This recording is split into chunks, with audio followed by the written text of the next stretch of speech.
You know, I love rice. I love sushi rice. And it's so great when it's nice and fresh, right? But rice can come across as a little plain. What if you put a little bit of OG? Oh, just ran out. We just put a little bit of OG on here. Oh yeah, see that? Now it's delicious. But okay, you're on the go. You saw how easy it was for me to fry up vegetables. Oh yeah.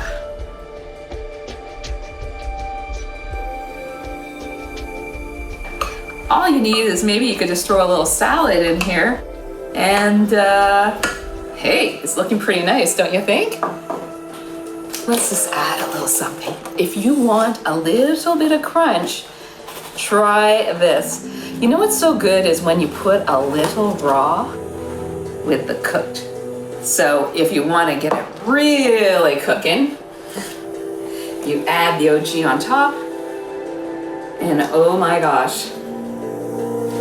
Now you got yourself a bowl. Do you see how quick that was? That's it.